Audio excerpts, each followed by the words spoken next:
Welcome, dear friend. Tonight, we'll drift gently into a world far away, where delicate traditions shaped the very idea of beauty.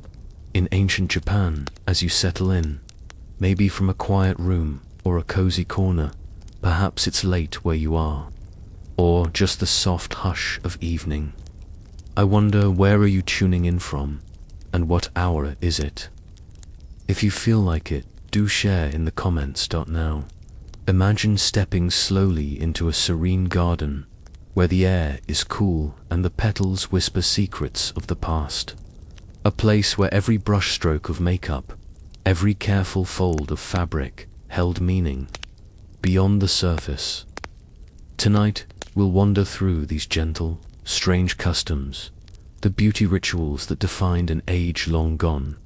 Let yourself float softly on this tranquil journey into time, wrapped in the quiet grace of ancient Japan. Imagine walking through the quiet corridors of a Heian period mansion in Kyoto. Sometime around the year 1000, the polished wooden floors creak softly under your steps. The paper sliding doors stand half open, letting in a faint breeze carrying the scent of sandalwood incense. Somewhere nearby, the rustle of silk can be heard. A court lady emerges, her robes layered in perfect seasonal colors, her skin as pale as porcelain under the dim glow of an oil lamp. And then you notice her teeth gleaming black. This is ohaguro, the deliberate blackening of teeth, an ancient Japanese beauty practice that persisted for centuries. To the people of the court, it was not strange. It was elegant, refined, and a sign of maturity. The stark contrast between a snow-white face and jet-black teeth was considered the height of sophistication. The black was created using a mixture of iron filings, vinegar, and tannin-rich substances such as tea or gallnuts. The solution reacted with the iron to produce a dark, glossy coating that adhered to the teeth. The taste was metallic and slightly sour, but the look it produced was worth the discomfort, at least by the standards of the time. In the Heian court, beauty was about artifice, not nature.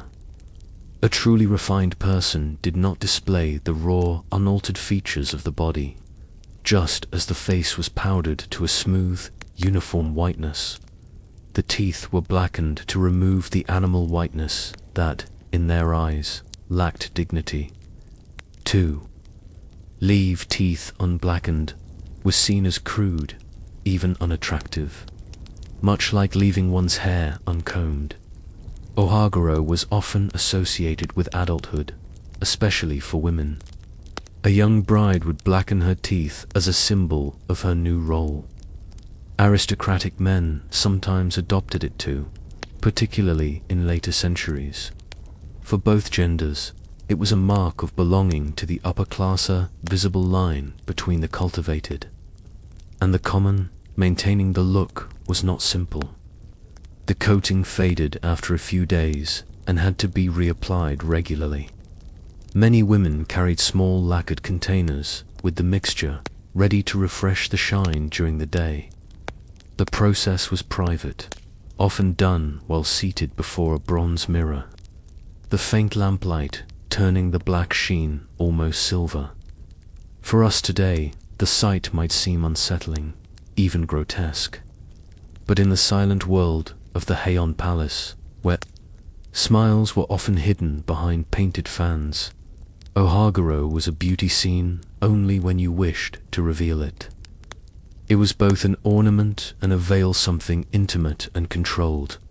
Yet one wonders, what did it feel like for a woman of that age? Gazing into her reflection, seeing her pale face framed by the deep black of her teeth, knowing that this exact contrast was the very measure of her beauty. To understand why ohaguro persisted for centuries, you have to see it not as mere decoration, but as part of an intricate social code. In the world of the Japanese court, appearances were not casual, Every gesture, every garment, and every shade of cosmetic carried meaning. Ohagara was a visible marker, silently telling others who you were, your stage in life, and the circles you moved in. In the Heian period, the practice was strongly tied to adulthood and marriage. Young women in noble families often began blackening their teeth upon engagement or at the time of marriage. It was a quiet announcement to the court. This person was no longer a child, no longer free to be courted, but a mature, respectable figure.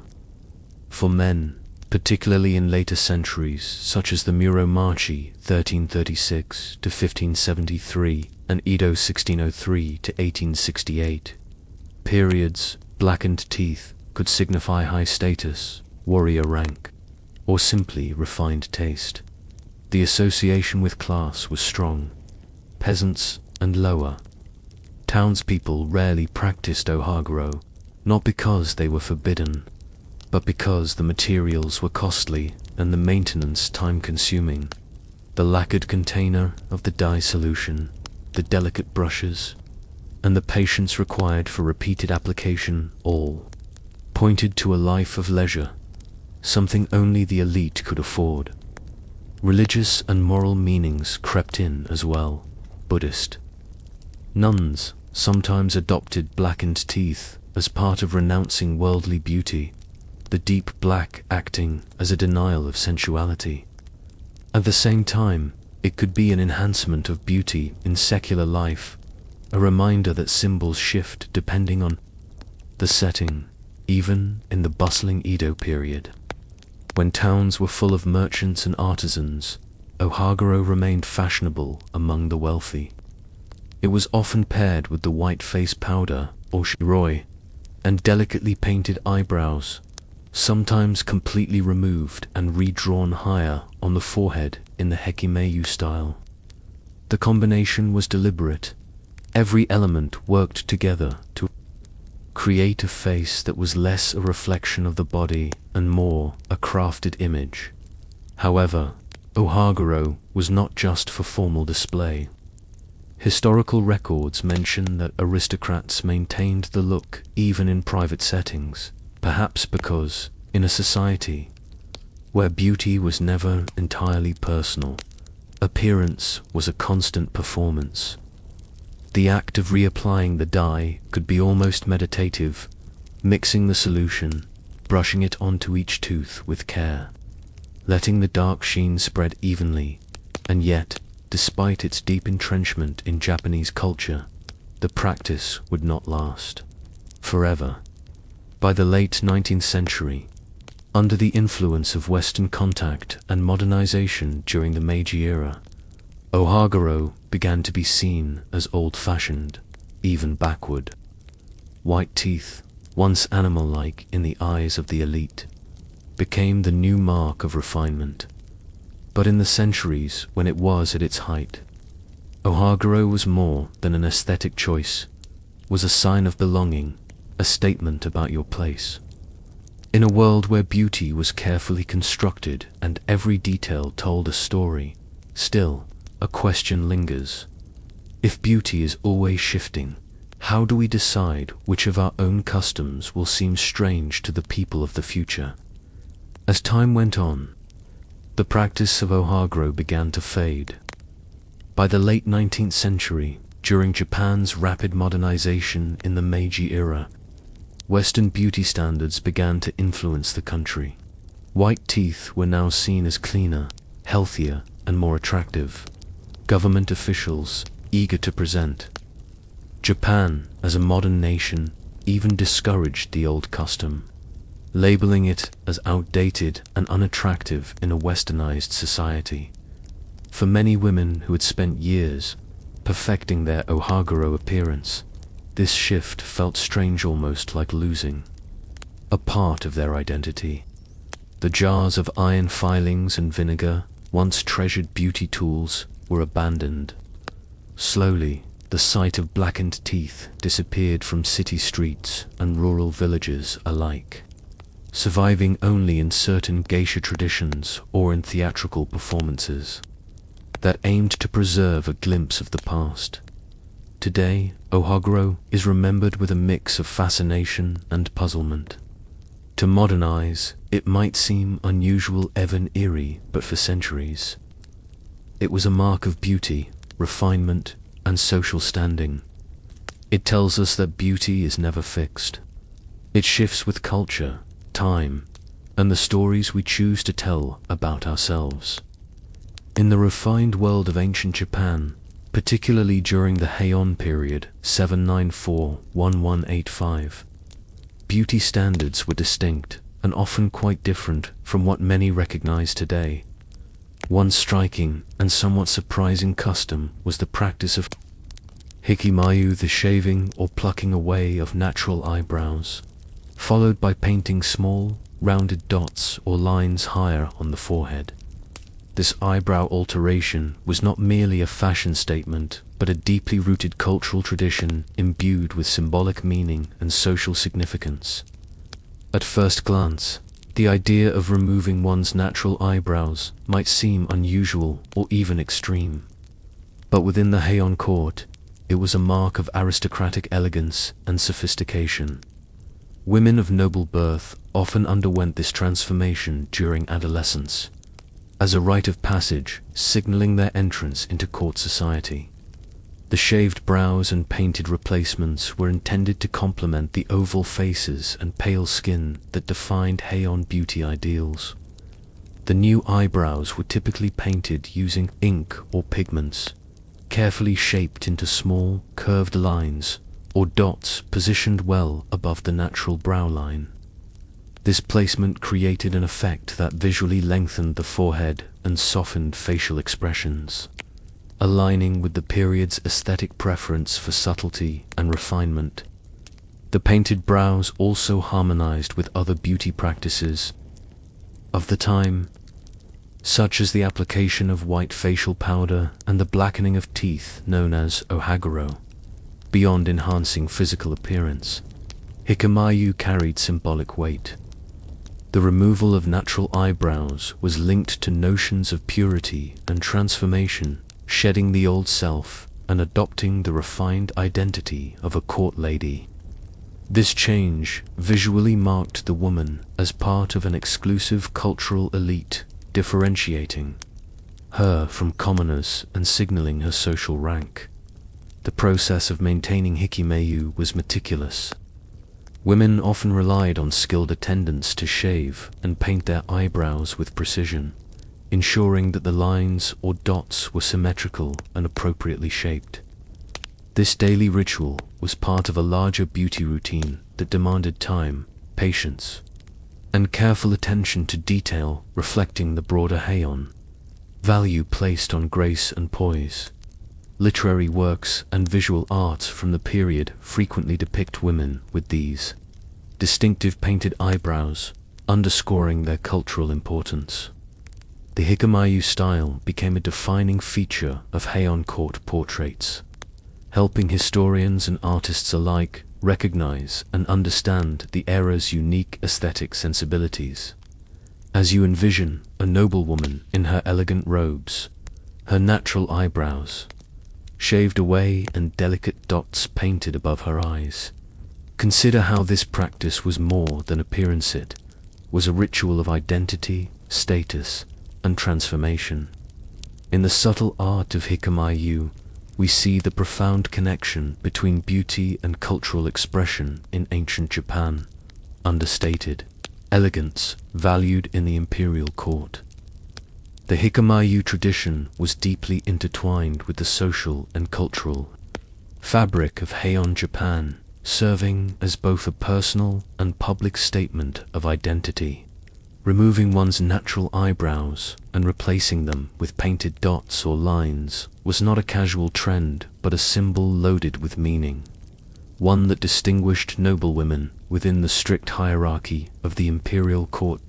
In Heian society, appearance was a language of status and refinement. The painted eyebrows set aristocratic women apart from commoners, whose natural brows remained untouched.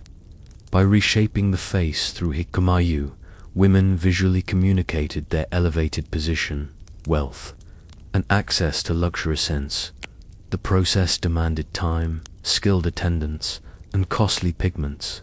This beauty ritual was an exclusive marker of the elite, reinforcing social boundaries in an era where hierarchy governed nearly every aspect of life. The placement and style of the painted eyebrows were carefully controlled by cultural norms. Small dots, thin lines, or subtle curves were the most common forms, each tailored to enhance the soft, pale facial features prized by the court. The height and shape of the painted brows helped elongate the forehead and create a gentle, serene expression, qualities that were highly valued in Heian aesthetics. Maintaining hikamayu was a daily and delicate task. Noble women relied on attendants skilled in cosmetic arts to shave the natural brows and paint the replacements flawlessly each morning. Precision was key. Uneven or overly thick painted eyebrows were considered unattractive and suggested a lack of refinement. This routine was part of a broader regimen that included skin whitening with white powders, teeth blackening ohaguro, and hair care rituals, all designed to embody the era's ideals of beauty and dignity. The practice also had emotional and symbolic dimensions. Shaving away natural eyebrows and painting new ones was, in some ways, a physical transformation reflecting a woman's passage into maturity and court life. It represented a shedding of childhood and the adoption of a cultivated identity shaped by the strict codes and artistic sensibilities of the time. Interestingly, hikamayu was not only limited to women. Some male courtiers and actors adopted variations of eyebrow styling for theatrical or formal purposes, though the painted dots remained most closely associated with female nobility. This connection further highlights the ritualistic and performative nature of hikamayu within Heian culture, as you picture the careful hands of attendants shaving and painting delicate eyebrows. Consider how this daily ritual was both an act of beauty and a reaffirmation of social identity. The painted eyebrows were more than decoration. They were a subtle yet powerful symbol of belonging, refinement, and the intricate dance of appearance and status in ancient Japan. As Japan moved beyond the Heian period into the Kamakura and later eras, the tradition of hikamayu gradually faded from common practice. Changes in political power, social structure, and aesthetic preferences all contributed to the decline of this distinctive beauty ritual. However, its cultural legacy continued to resonate, influencing Japanese art, theater, and notions of historical elegance. The rise of the samurai class and shifting court dynamics altered fashion and grooming standards. New styles favored more natural facial features, and the painted eyebrows of the aristocracy gave way to simpler looks. Yet hikamayu remained preserved in classical literature and visual arts, immortalizing the ritual as a symbol of the refined elegance and complex social codes of the Heian court. Paintings, scrolls, and poetry often reference or depict women with shaved and painted brows, preserving the aesthetic in cultural memory. The theatrical arts, particularly no and kabuki, played a crucial role in keeping the image of hikamayu alive. Actors portraying noble women or historical figures from the Heian period often adopt this eyebrow style to evoke authenticity and evoke the era's atmosphere.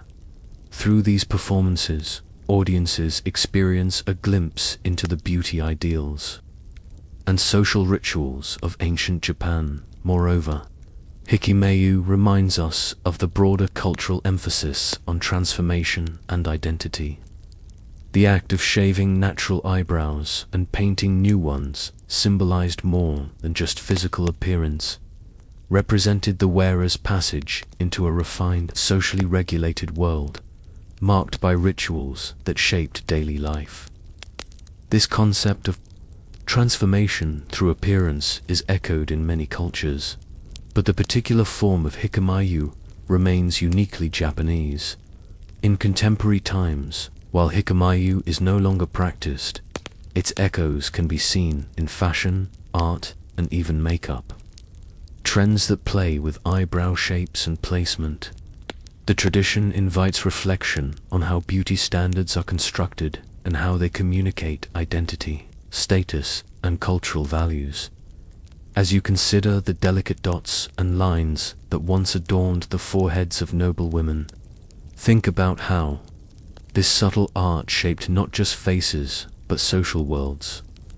The story of hikamayu is a reminder that beauty rituals are deeply woven into history, expressing who we are, where we belong, and how culture can transform even the smallest details into powerful symbols.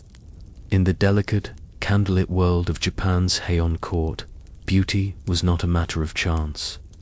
It was an art form, carefully constructed, layer upon layer, like the silk robes that swirled softly across polished wooden floors. Among the many ideals that shaped aristocratic life, none was more striking than the pale face, a smooth, almost porcelain-white complexion that seemed to glow in the dim light of palace corridors. The pursuit of this ideal began each morning in the private chambers of noblewomen, where attendants would prepare oshiroi, a white powder traditionally made from finely ground rice, though sometimes mixed with lead-based compounds for an even more opaque finish. Applied with soft brushes or the fingertips, the powder transformed the face into a luminous mask, erasing every natural shade and shadow. Under the gentle flicker of oil lamps, the effect was magical, the pale skin reflecting a soft light that made the wearer seem almost otherworldly. This whiteness was not simply about beauty, it was a visual declaration of status. In an age when most people worked the land, the sun darkened the skin of farmers, laborers, and servants. Pale skin told the world you were untouched by such toil. You lived behind screens of painted paper. Beneath lacquered ceilings, your days spent composing poetry, practicing calligraphy, or exchanging whispered verses with fellow courtiers. In this way, a powdered face was as much a social statement as it was a cosmetic choice. But the pale face was not worn alone. It existed within an intricate system of beauty that included ohaguro, the blackening of teeth, and hikimayu, the shaving and painting of eyebrows. Together, these practices created an intentional contrast. The white face as a blank canvas, the mouth and brows as dark, deliberate marks. This contrast was considered elegant, a perfect balance of light and shadow, refinement and mystery. The whitening powder also played a role in the dim interiors of Heian palaces. Light came not from bright windows, but from the warm, low glow of candles and oil lamps. In such conditions, a natural complexion could appear dull, but a powdered face caught and reflected the light, lending the wearer a radiant presence. For court women who were often hidden from direct view behind screens or blinds, a glimpse of this luminous whiteness could leave a lasting impression on those who saw it. Of course, this pursuit of pale perfection had its costs. Lead-based powders could slowly poison the skin, causing blemishes, discoloration, and even long-term health problems. Yet such dangers were barely acknowledged, for the rewards, admiration, status, the silent approval of the court outweighed the risks in the eyes of those who lived for beauty's sake. Today, when we look at Heian-era scrolls and painted screens, the ghostly white faces seem almost unreal, like figures from a dream. And in a sense, they were the product of a time when beauty was not about nature's truth. but about creating a vision, carefully crafted and meant to be admired. Like a poem written on the finest silk, achieving the ideal pale complexion. In the Heian court was neither quick nor simple. The process began with preparing the skin, often by cleansing it with warm water infused with fragrant herbs like chrysanthemum or plum blossoms. This gentle wash removed any traces of natural oils or dust, leaving the face ready for the application of oshiroi, the white powder that was the very foundation of the look. Oshiroi itself was made in several ways, but the most prized varieties were created by grinding polished rice into a soft, fine powder. This rice powder was mixed with water into a smooth paste, then carefully applied to the face, neck, and even the hands. For the wealthiest and most status-conscious courtiers, a more expensive and dangerous version existed, a lead-based white pigment. Though toxic, it offered an even brighter, longer-lasting whiteness, making it the choice of those who sought the purest possible glow. Applying the powder was an art form. Ladies in waiting or personal attendants would use small brushes or pads of soft cloth to spread the paste in thin, even layers. The goal was to cover the skin completely without cracks or uneven patches. The final effect was a flawlessly pale surface, smooth and reflective under candlelight, that transformed the wearer into a living embodiment of grace. But oshiroi was not just about appearance, it was deeply symbolic. In a society where skin color communicated wealth and refinement, white skin represented an escape from manual labor, a life spent indoors, and a closeness to the imperial ideal. It was also connected to poetry and literature of the period, where heroines were often described as having moonlit faces or snow-white skin. Such metaphors elevated beauty into a poetic and spiritual realm, making the whitening ritual as much about cultural identity as personal vanity. Maintaining the look required dedication. The powder had to be reapplied after meals, during long ceremonies, or when the summer heat caused it to fade. This constant attention to one's appearance reinforced the idea that beauty was not natural, but the result of deliberate care and skill. It also made cosmetics a sign of privilege. Few could afford the time, servants, or costly materials needed to maintain the pale face ideal every day. In the end, the white glow of the Heian court was more than a cosmetic choice. It was a statement of belonging to an elite world, a silent declaration of refinement and prestige. For the women who wore it, every stroke of powder was both a shield against the sun and a brushstroke in a work of living art. Beneath the shimmering elegance of the pale face ideal lay a reality that few outside the Heian court ever saw, one filled with discomfort, health risks, and strict social expectations. The most dangerous element in this beauty ritual was the use of lead-based white powders. While these produced an unmatched brightness, they slowly poisoned the wearer.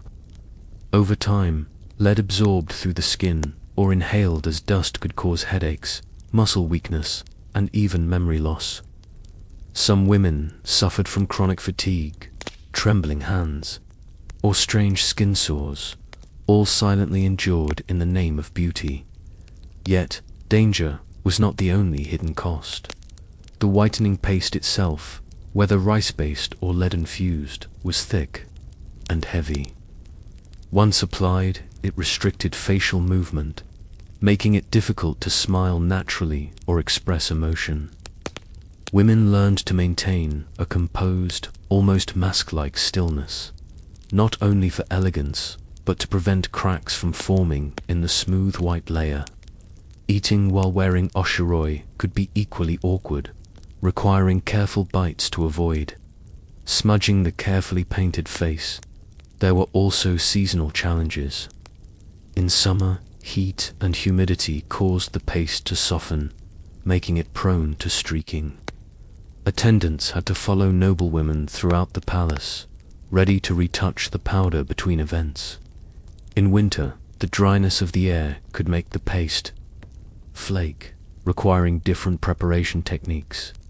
Maintaining perfection was an endless cycle of preparation, touch-ups, and reapplication. Socially, the pale face was a double-edged sword.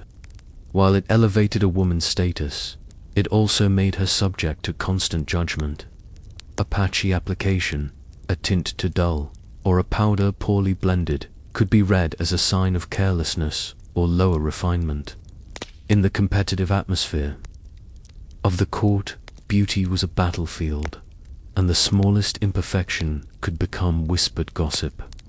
Even so, the pale face remained a powerful symbol. It reinforced the social hierarchy by visually separating those who lived within the sheltered world of poetry, art, and courtly intrigue from the laboring classes outside.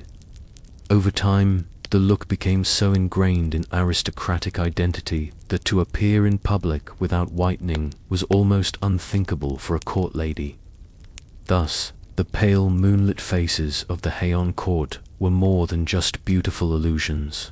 They were the product of labor, wealth, and sacrifice, an intricate mask worn in the pursuit of elegance, even at the cost of health and comfort. In the soft glow of candlelight, they appeared timeless and serene, but behind the stillness lay the silent weight of the lengths to which beauty could demand devotion.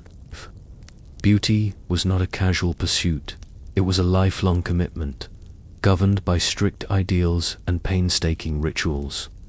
Among the most striking symbols of feminine grace was the tradition of wearing hair so long it could trail elegantly across the floor. For the highest-ranking women of the imperial court, this was more than a style. It was a declaration of status, discipline, and patience. Growing hair to such extraordinary lengths could take over a decade, often 12 years or more, and it was not simply a matter of letting it grow freely. Each strand was treated as a mark of personal refinement, meaning that split ends, uneven lengths, or dullness were unacceptable. Aristocratic women relied on elaborate grooming routines passed down through generations. Hair was washed with infusions of fragrant herbs such as camellia, plum, or chrysanthemum, each chosen not only for scent but for the sheen it imparted. The process was slow and deliberate, as hair was too long to wash daily, sometimes weeks would pass between washings. Drying the hair was an equally time-consuming affair. Without modern tools, attendants would help spread the hair out across lacquered stands or soft silk cloths, allowing the air to dry it naturally. In the humid Japanese climate, this could take hours, during which the lady remained still, sipping tea or composing poetry. The stillness itself was a sign of elegance. Rushing through beauty rituals was considered uncouth. Combing such hair was a test of endurance.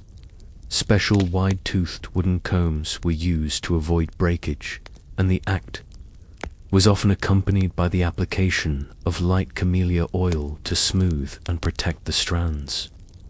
Any tangles had to be worked out gently, without pulling. A court lady was expected to maintain a serene expression. No matter how long it took, the hair was then arranged to fall in a perfectly straight sheet, like a dark, rippling waterfall. Ideally, it would reach the floor and extend beyond it when the woman was seated, forming a small, gleaming pool of black silk behind her. This was not practical for daily tasks, and that was the point. Only a woman of high rank could afford to live so sheltered a life that her hair could be maintained in such pristine condition. Long hair in the Heian court was a living symbol of refinement, patience, and privilege. It spoke of a life free from hard labor, where one's hours could be devoted to poetry, music, and the meticulous care of beauty. For these women, the 12-year journey to perfect hair was not just a personal endeavor, it was a performance, a visible proof of their place in the delicate hierarchy of courtly life. In the hushed corridors of the Heian court, beauty was not only seen, it was smelled. To the aristocracy, fragrance was as essential to appearance as silk robes or flawless hair, and perfuming the hair was a refined art in itself. For women who wore their hair in the long Kuramage style, scent was not just an accessory, it was a personal signature, a soft, invisible aura that lingered behind them as they moved through dimly lit palace rooms.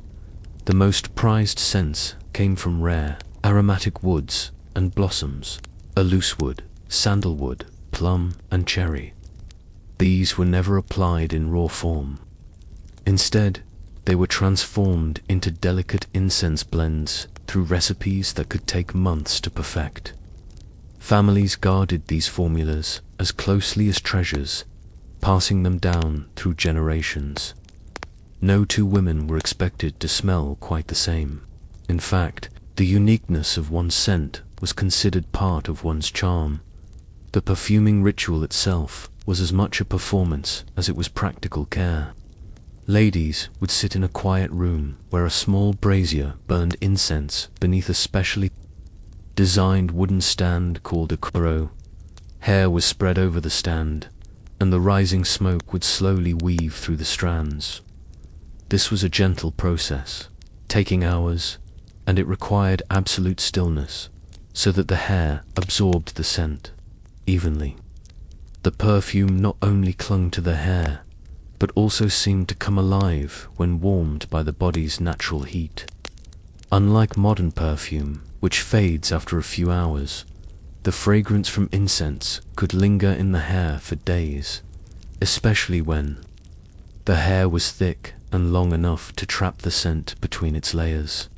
The smell would release subtly during movement, a turn of the head, the swish of silk sleeves, the bending over a scroll of poetry. This soft diffusion of scent was deeply connected to the Heian ideal of subtle allure, never overwhelming, always inviting curiosity. Perfumed hair also played an important role in courtly romance. In the dim light of evening gatherings, when nobles exchanged poetry and glances behind screens, a lady's fragrance could be as memorable as her words. Lovers sometimes recognized each other by scent alone, and in certain tales from the tale of Genji, the lingering aroma on a robe or pillow becomes a stand-in for the absent beloved. In the Heian world, perfumed hair was more than luxury, was a language. It whispered of refinement, of time devoted to self-care, and of the quiet power of presence. When a court lady's hair swayed behind her, carrying with it a trace of rare woods and blossoms, she was not just moving through space, she was leaving a story in the air, one that would follow her long after she had gone. When the palace lamps were dimmed and the evening poems had been exchanged, the women of the Heian court prepared for the delicate task of sleeping with hair that often reached the floor. This was not as simple as lying down, for hair was both a symbol of beauty and a precious investment of time, and it needed to be treated with the same care at night as in the day. Heian beds were not soft mattresses but thin futons laid directly on tatami mats, to protect their long tresses from tangling or collecting dust. Court ladies often slept with their hair carefully arranged on a clean cloth or fine silk sheet beside their pillow. Some preferred to keep it fanned out evenly, ensuring that the strands dried fully if they had been washed that evening. Others braided it very loosely to prevent knots while still allowing movement. Hair washing was not a daily task. It was more of a ceremonial event, done every few days or even weeks, using rinses made from rice water or infused herbs like camellia. After washing, the hair was left to dry naturally, never with heat, and nighttime became a time for the hair to rest as much as its owner. Fragrance, too, was part of the night ritual. If a woman expected to meet a lover or attend an early morning gathering, she might lightly perfume her hair before bed, using the same incense smoke technique. As during the day, sleeping in that faint cloud of scent meant waking up already prepared to make an impression. There was also a practical aspect to these rituals. Long hair could become heavy, and lying on it directly was uncomfortable. Some women used small, firm pillows, makura, designed to keep the head slightly elevated so the hair could flow freely behind them without being crushed. This not only preserved smoothness but also reduced breakage, keeping the hair's ends even and healthy over the years. In the quiet of the night, with moonlight filtering through shaggy screens and the faint rustle of silk as they shifted in sleep, these women maintained an unspoken discipline. Beauty in the Heian court was not an accident. It was the result of countless small acts of care, repeated every day and night. Even in dreams, a court lady's hair was part of her identity, a silent testament to patience, elegance, and the belief that beauty was a lifelong practice. When dawn came and the court stirred awake, she would rise, her hair still smooth and gleaming, ready to trail behind her like a living ribbon of history, untouched by the roughness of the night. Beauty was not simply a matter of nature. It was a careful construction, guided by strict ideals that told the world who you were. Among these ideals, one of the most curious to modern eyes was the preference for a small, almost doll-like mouth. In an age when pale faces and long black hair were already hallmarks of noble beauty, the lips played a surprisingly significant role in the overall image of elegance. Unlike the naturalistic makeup of today, Heian aristocrats used cosmetics to reshape the face according to aesthetic codes. Women of the court would apply thick layers of white rice powder to create a flawless, mask-like complexion.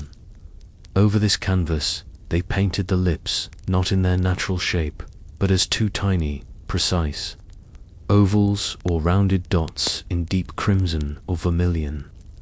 This was called kuchibeni, and it had the effect of making the mouth seem far smaller than it truly was. Why such a small mouth? In Heian poetry and art, beauty was often linked to qualities like restraint, modesty, and refinement. A tiny mouth suggested delicacy in speech, a sign that a woman's words would be soft, controlled, and poetic, never loud or coarse. In a society where the art of letter writing, subtle flirtation, and reciting verse were central to courtly life, the lips were not only a physical feature, but a symbol of how one engaged with the world. Achieving this effect required skill. After the face was powdered, the natural lip line was often hidden or blended into the white makeup. A small brush, sometimes made of fine animal hair, was dipped into the lip pigment and used to paint the new, reduced shape. The color itself was made from bani, a costly dye extracted from safflower petals, which produced a rich red that darkened beautifully when layered. For special occasions, a touch of gloss from plant-based oils might be added to make the tiny lips gleam in candlelight. Even the act of wearing this style carried a certain ritualistic dignity. Preparing the face was not just vanity, it was a form of self-presentation that aligned a woman with the ideals of her class. To be seen with lips in their natural size might seem unrefined, almost careless, while a perfectly painted miniature mouth showed that she understood and respected the unspoken rules of beauty. To a modern observer, the Heian tiny lips fashion might appear strange, even impractical.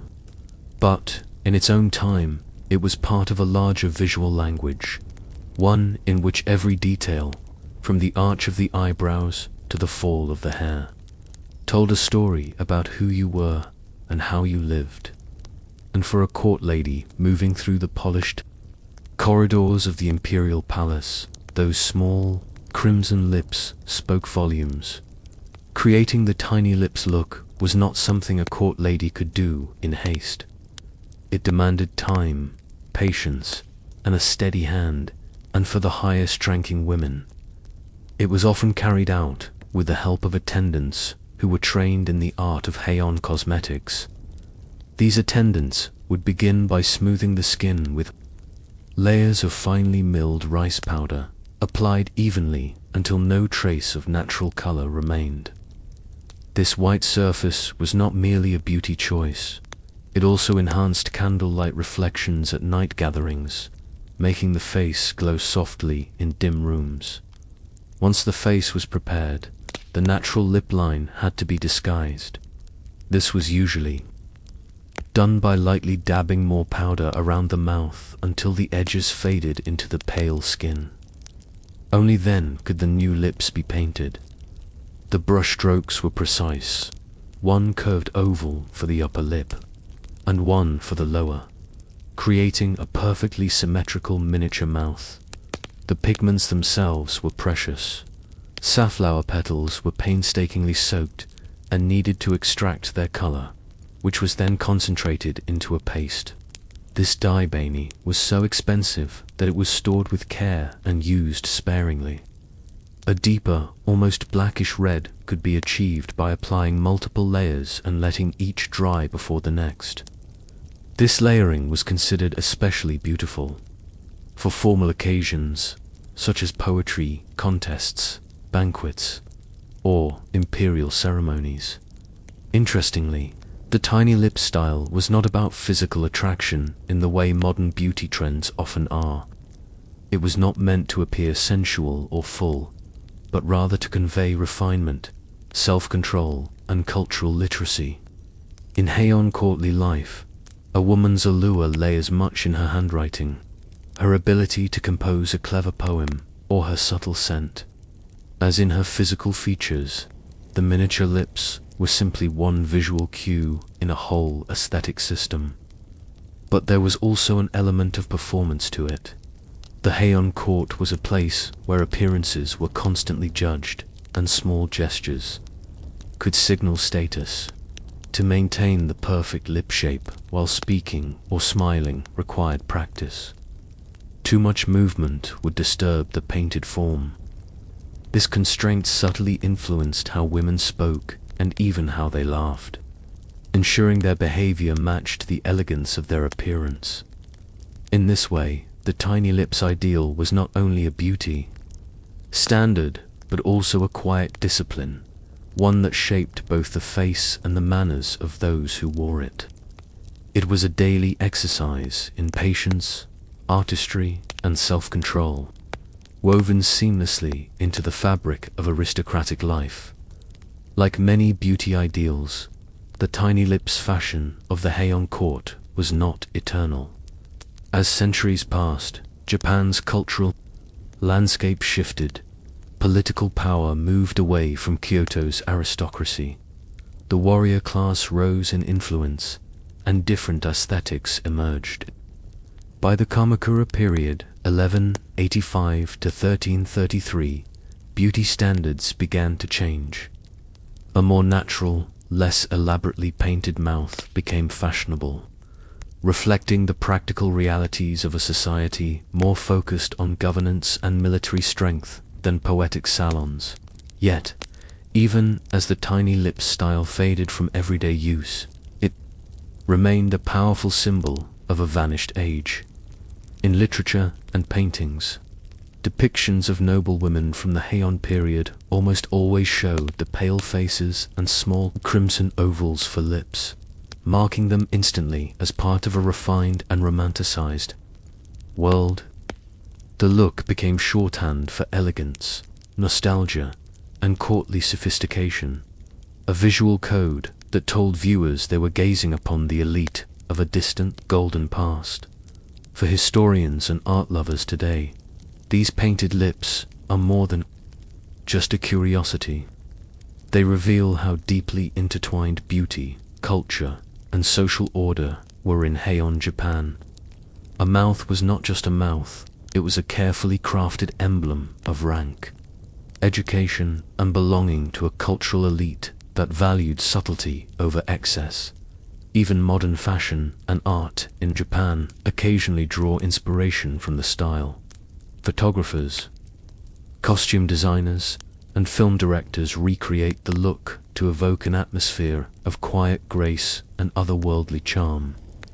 It continues to appear in historical dramas and even in certain contemporary photo shoots, where the miniature lips stand out as a visual bridge to a world that no longer exists. In the end, the tiny lips ideal was never about practicality. It was about crafting a face that matched a society built on ritual, poetry, and restrained beauty. It asked women to shape not only their appearance, but also their behavior, encouraging composure, stillness, and a certain deliberate slowness in speech and movement. And while the powdered faces and painted mouths may belong to the past, their legacy lingers, a reminder that beauty can be as much about the values a society holds dear as it is about the features a mirror reflects. Clothing was never just a matter of covering the body.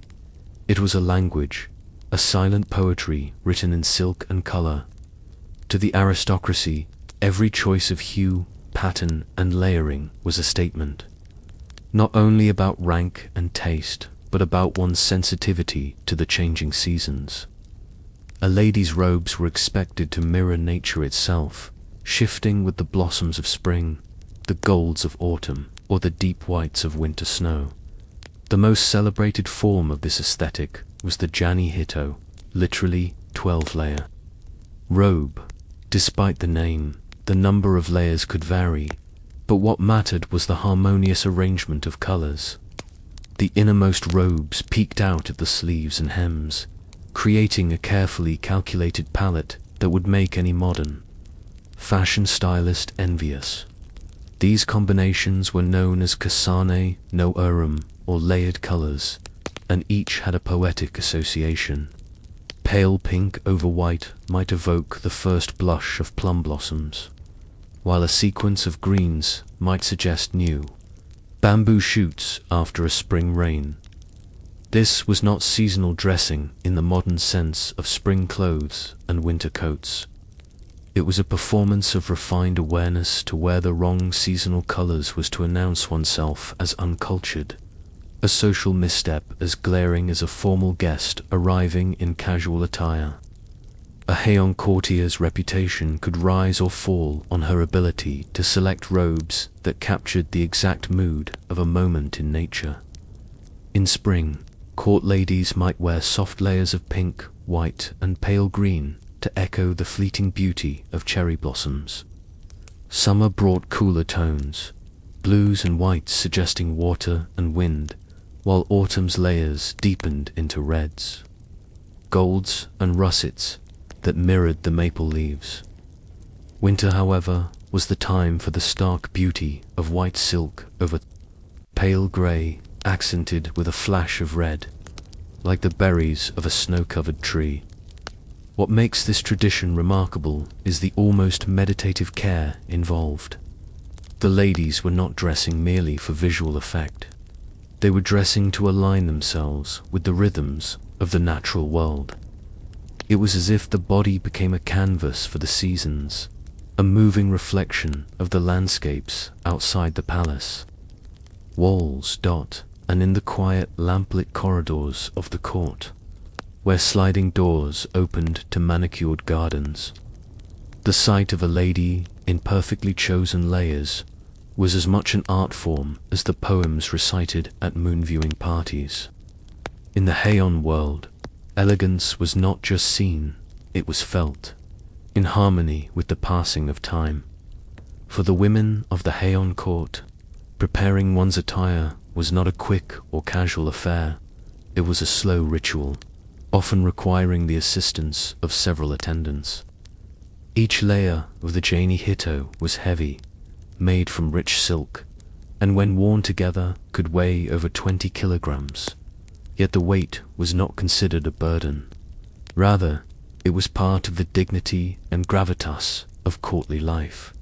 Attendants would begin by laying out the robes in order, from the innermost white underlayer to the final, most decorative outer robe. The lady would sit patiently as one layer after another was draped over her shoulders, each sleeve aligned with precision so that just the right amount of the fabric beneath was visible. This careful arrangement was essential. A robe that shifted and hid its inner layers could spoil the entire effect. The choice of colors was deeply symbolic, often drawing on poetry and seasonal references familiar to all educated courtiers. For example, the combination called plum blossom might be pale pink, white, and soft green, while bamboo in snow might be deep green and white, with a hint of gray. A true connoisseur could identify a woman's seasonal theme with a single glance at her sleeves. Seasonal sensitivity extended beyond colors to patterns woven or embroidered into the silks. Spring might bring robes patterned with blossoms, butterflies, or flowing water, while autumn could feature motifs of pampas grass, chrysanthemums, or swirling wind. These details were not chosen at random. They reflected a shared cultural vocabulary, an unspoken conversation between wearer and viewer. The changing seasons also dictated more subtle adjustments. In warmer months, lighter silks and fewer layers were used to allow some comfort, while in winter, the extra weight of many layers became a form of insulation. Still, practicality was never the priority. Beauty, symbolism, and the correct poetic resonance always came first. Wearing such elaborate seasonal attire also required a particular way of moving. Ladies would glide rather than walk briskly, their long trailing hems sweeping the polished floors behind them. A sudden movement might cause the robes to bunch or shift, disturbing the visual balance of the layers. This deliberate slowness added to their aura of refinement, and perhaps gave more time for others to admire the artistry in motion. In this world, a woman's elegance was judged as much by her ability to carry herself gracefully in her seasonal robes as by the robes themselves. To embody the seasons was to demonstrate not only fashion sense, but also cultural sophistication, a visible sign of belonging to the most refined society in Japan. In the candlelit halls of the Heian court, clothing was more than ornament. It was a living poem. Each change of season brought not only new scenery to the gardens of Kyoto, but also a shift in the visual language of the court's attire. A lady's robes were expected to mirror the landscape outside, turning her into a reflection of nature itself. The court calendar was punctuated by seasonal festivals, poetry gatherings, and moon viewing nights, all of which demanded attire that spoke the same seasonal dialect as the occasion. For a spring poetry contest, a lady might wear the cherry blossom layering combination, pale pink, deeper rose, and soft green, so that when she bowed to recite a verse, her sleeves became petals falling in silk. In autumn, the maple and river combination of crimson, gold, and blue might evoke the mountains mirrored in clear water. The appreciation of such beauty was a shared game among courtiers. Part of the delight was in guessing the seasonal reference behind someone's robes, much like catching the hidden meaning in a poem. A poorly chosen color scheme or a mismatched seasonal motif could be as socially damaging as an awkward remark. Even the unseen parts of the robes mattered. A lady's underlayers might carry patterns or colors that only revealed themselves when she moved. creating a fleeting glimpse of deeper meaning, much like a poet hinting at emotions without speaking them aloud. These hidden touches were an intimate form of self-expression, a secret between the wearer and those observant enough to notice. The connection between clothing and poetry was deliberate. Court ladies often composed verses inspired by their own robes or those of others, drawing parallels between silk and petals, sleeves and clouds. A compliment on someone's attire could be given in the form of a short poem, turning fashion into an exchange of art. To dress for the seasons was not simply to follow fashion, it was to participate in a shared cultural performance. Every robe, every shade, every embroidered flower was a line in a larger poem that the entire court was writing together, one that changed with each passing breeze, each falling leaf, each first snow. In such a world, beauty was not static. It was as fluid and transient as the seasons themselves. Beauty was not always about what could be seen from a distance. Sometimes, the most admired features were those revealed only in the smallest of gestures, the turn of a wrist, the delicate curve of fingers as they held a brush, or the way a sleeve slipped back to uncover a pale hand. Among these subtleties, slender, graceful fingers and soft, unblemished hands stood as quiet symbols of rank and elegance.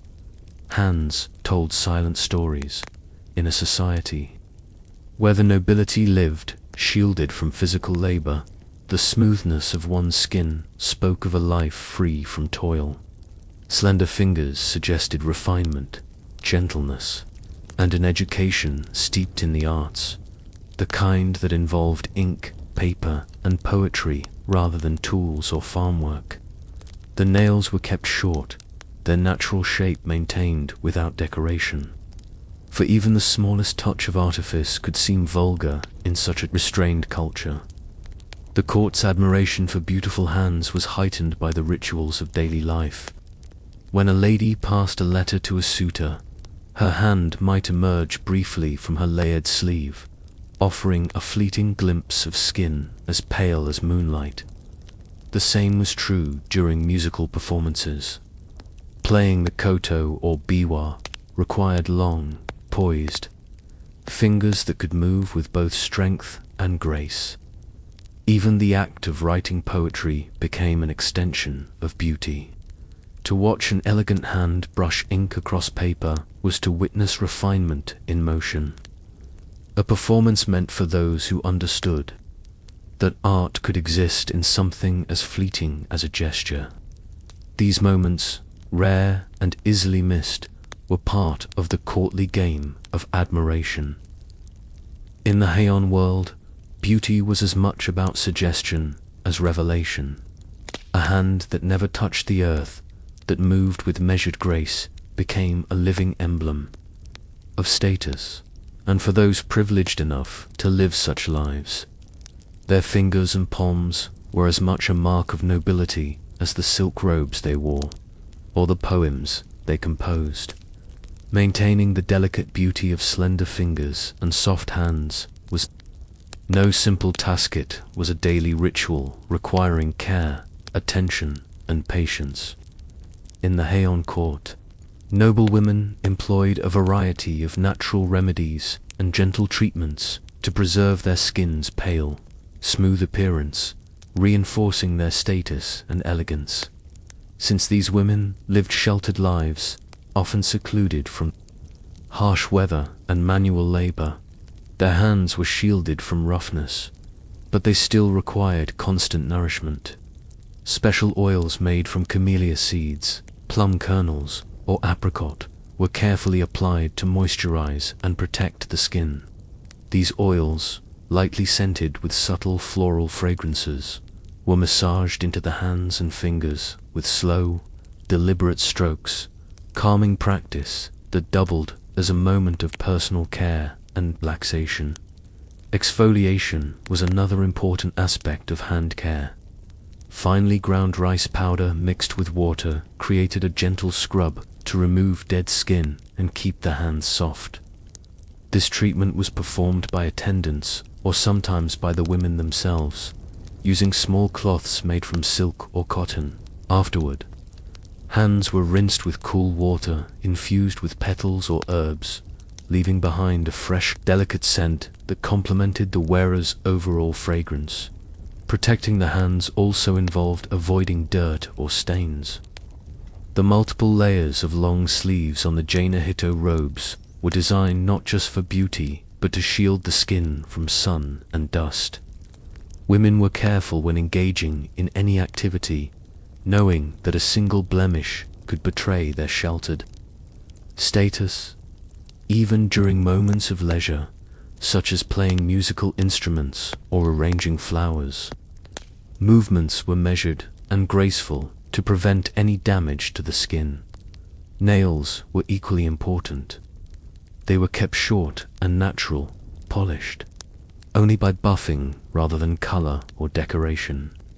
A smooth, unpainted nail reflected restraint and refinement, signaling that the wearer's focus was on cultural pursuits rather than worldly embellishments.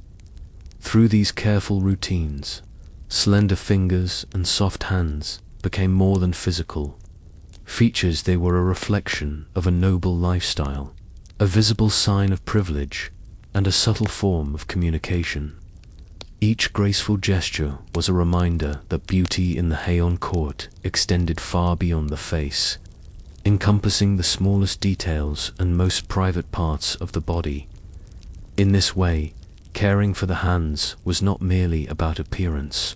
It was a daily act of discipline, devotion, and an essential thread in the rich tapestry of courtly elegance. While slender fingers and soft hands were admired for their delicate beauty, they also held quiet power within the Heian court. These hands were the tools of art, communication, and influence, extensions of a woman's intellect and social presence. Through writing, music, and ritual, the gentle movements of these hands shaped much of the cultural life that defined the era. Calligraphy was perhaps the most visible demonstration of this power. To compose poetry or letters with flowing, elegant strokes required not only skill but a calm, steady hand. In a society where written words could secure alliances, convey emotions, or display wit, the hand that held the brush carried immense responsibility. The beauty of the script was as important as the meaning behind it, and the fluidity of the brushwork was considered a reflection of the writer's character. Music was another arena where slender fingers commanded attention. Playing instruments, like the koto or biwa, demanded precision and grace. Court ladies practiced for hours, their fingers dancing across strings to produce melodies that enchanted listeners and elevated social gatherings. The gentle plucking of strings was as much an artistic expression as the poems recited alongside it, a way to communicate feelings that words alone could not capture. Even in daily rituals, pouring tea, folding paper, or adjusting robes, movement of hands was choreographed with care. Each gesture was deliberate, reinforcing a persona of refined composure. In this world, a fidget or abrupt motion could betray a lack of discipline or breeding, making the mastery of hand movements a subtle but crucial aspect of courtly life. Beyond the visible, hands were also instruments of connection. Through the exchange of letters written in elegant script, or through shared moments of music and poetry, court ladies used their hands to build relationships, express affection, and participate in the intricate social dance of the Heian aristocracy. Thus, the soft hands and slender fingers that were admired for their beauty also carried the weight of cultural expression and social influence. In their quiet movements lay the unspoken power of the refined woman, one who shaped her world not with force but with grace. patience, and artistry. As you imagine those delicate hands moving slowly across parchment or plucking a single note, in a dimly lit room, consider how much history is woven into each gentle gesture, each quiet touch, in the elegant world of the Heian court. Even the way a noble woman moved through a room was a carefully mastered art. Walking was not a simple act of placing one foot in front of the other. It was a performance of grace, control, and status. To the courtiers of the time, a noble woman's walk soft, slow, and seemingly effortless was called hakubi, a motion so refined that it appeared as if she floated rather than stepped.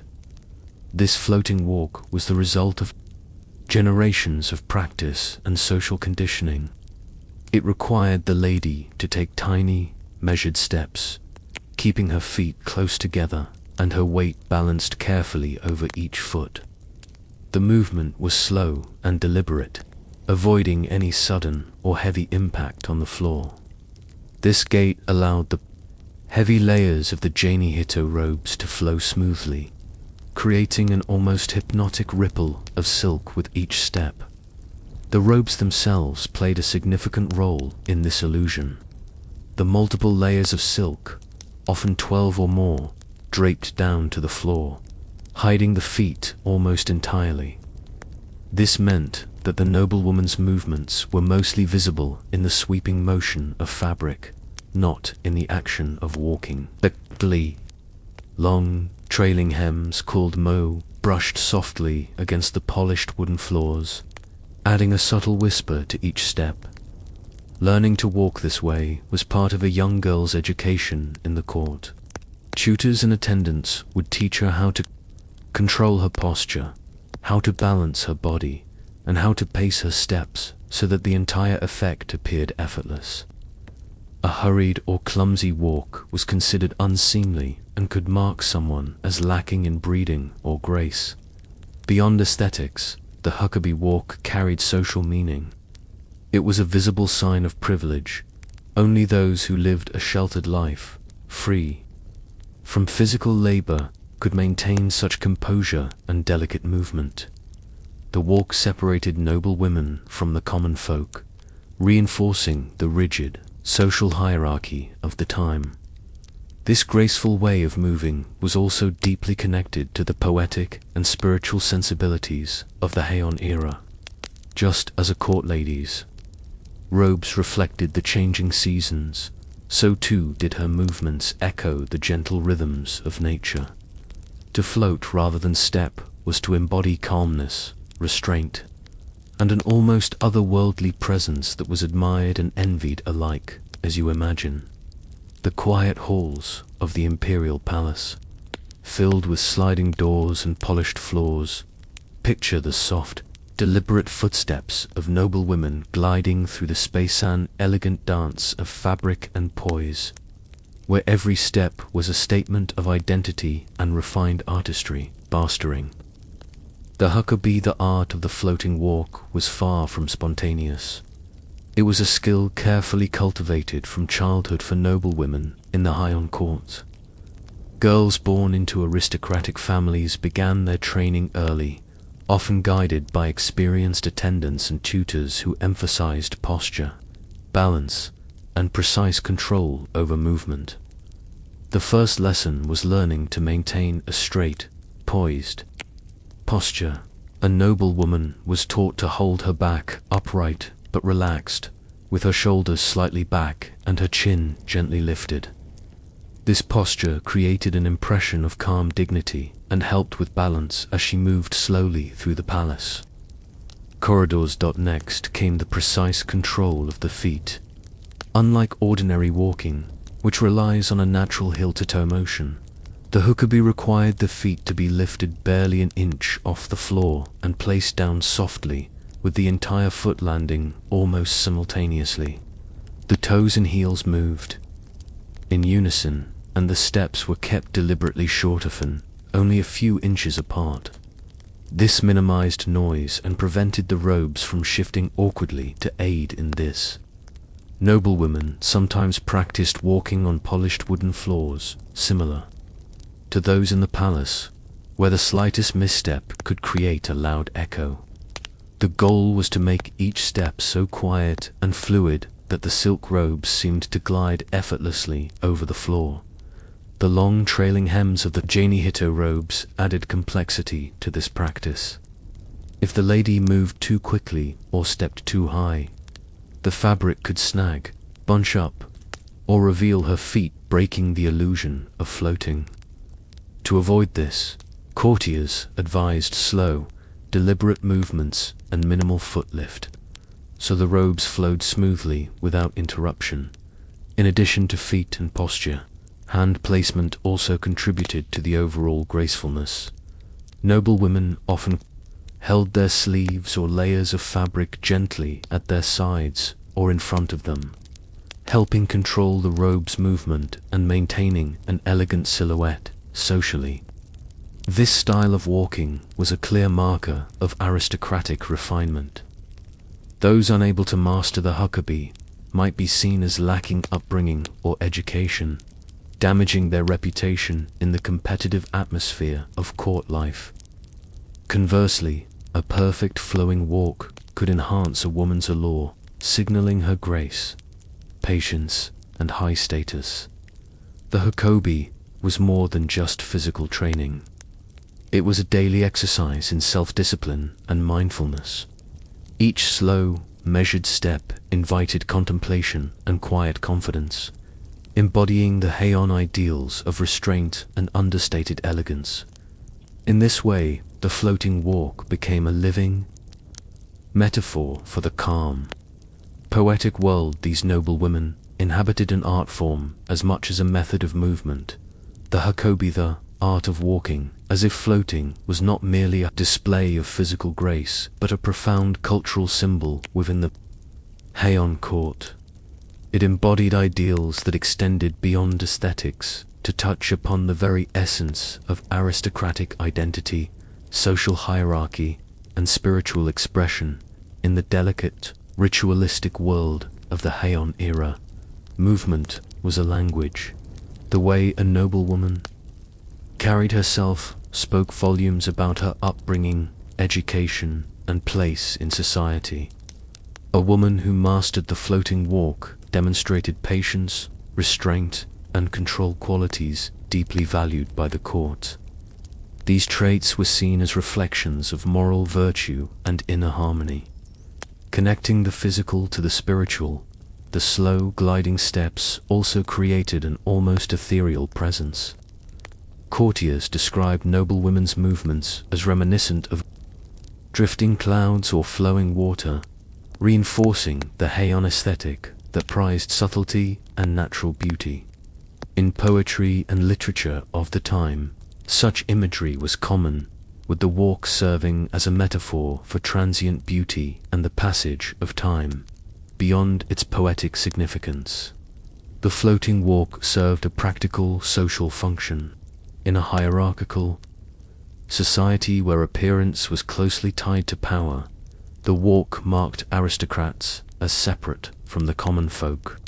The ability to move gracefully in heavy, layered robes without disturbing their delicate arrangement was a visible sign of privilege and refinement, luxuries afforded only to those sheltered from labor and hardship. As centuries passed and Japan's political and cultural landscape shifted, the prominence of the huckabee faded along with the court's influence. Yet its legacy endures in traditional performing arts such as no and kabuki theater, where slow, deliberate movements evoke similar grace and symbolic meaning. The floating walk also informs modern interpretations of historical dress and etiquette, preserving a link to the refined sensibilities of the Heian period. Imagining a noble woman gliding silently down a polished corridor, her robes trailing like a river of silk, invites us to reflect on a world where beauty was inseparable from discipline, and where even a simple walk was transformed into a delicate art form. This legacy reminds us how deeply culture shapes the smallest gestures, how The way we move through space can carry the weight of history, identity, and timeless elegance. In ancient Japan, particularly during the Heian period 794–1185, beauty extended beyond the visual realm and embraced the senses of smell and touch. Among the aristocracy, one of the most refined and mysterious aspects of personal grooming was the art of hair scenting, a delicate practice that involved infusing hair with subtle, natural fragrances. This tradition was not simply about smelling pleasant. It was a statement of elegance, status, and cultural sophistication. Hair was a prized feature of Heian women, often grown to extraordinary lengths, sometimes reaching floor length, to keep such luxurious hair healthy and alluring. Women employed careful rituals, and scenting was a vital part of this care. The perfumes were derived from natural ingredients, blossoms, rare woods, and aromatic resins that were carefully prepared and blended into incense or oils.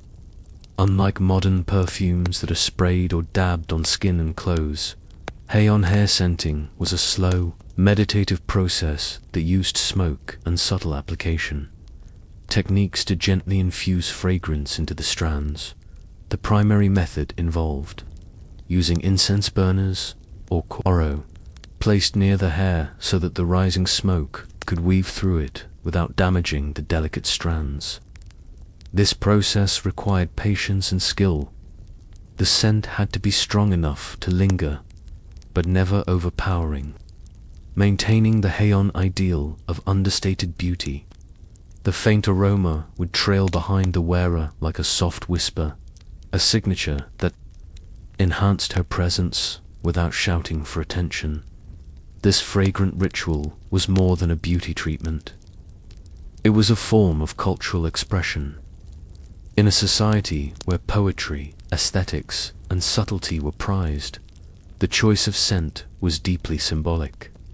Different flowers and woods evoked specific seasons, emotions, or poetic references, creating an invisible language understood by courtiers. A woman's hair scent might signal the arrival of spring with plum blossoms, or the calm of autumn with sandalwood, aligning her personally with nature's rhythms. Perfumed hair also played a role in courtship and social interaction. In the dimly lit rooms of the imperial palace, where poetry and whispered conversations were the norm, a delicate fragrance could captivate a potential suitor or linger as a memory after a meeting. Lovers could recognize each other by scent alone, and scented hair became an intimate and personal form of communication in a world of strict social etiquette. As you imagine the gentle waft of incense mingling with the soft swish of long, black hair, consider how this lost art of hair scenting connected beauty, nature, and human connection in a way that transcended the visual, offering a sensory richness that was uniquely Heian. The art of hair scenting in the Heian court was as much about technique and ritual as it was about the fragrances themselves. Achieving the perfect balance of scent required skill, patience, and an understanding of the natural materials used, a delicate process that noble women and their attendants mastered over years. One common method involved the use of aromatic woods and resins such as sandalwood and aloes wood, which were carefully burned to produce a gentle smoke. This incense smoke was directed toward the hair using small ornate burners called koro. The smoke would weave softly through the long strands, infusing them with subtle fragrance without causing harm or dryness. The process was performed indoors, often in a quiet chamber lit by soft lamps, adding a meditative atmosphere to the ritual. In addition to smoke, oils played a crucial role in scenting hair. Extracts from camellia flowers, plum blossoms, and other botanicals were blended into light oils that could be gently applied to the hair's surface. These oils not only carried scent, but also helped maintain the hair's luster and softness, an important concern given the considerable effort devoted to growing and maintaining such lengths. The frequency of scenting varied with the season and occasion. On ordinary days, a light fragrance might suffice, while special events such as poetry gatherings, imperial ceremonies, or romantic encounters called for more pronounced scenting. These occasions often involved layering multiple aromatic elements to create a richer, more complex perfume that complemented the elaborate court attire. Importantly, the choice of fragrance was never arbitrary. Heian courtiers were steeped in poetic tradition, and scents were selected to evoke specific emotions, seasons, or literary allusions. For example, plum blossom scents symbolized perseverance and early spring, while chrysanthemums suggested autumn and longevity. Wearing these scents was a way to participate in the cultural dialogue of the court, a silent, fragrant poem expressed through hair. The scent of hair was also deeply personal.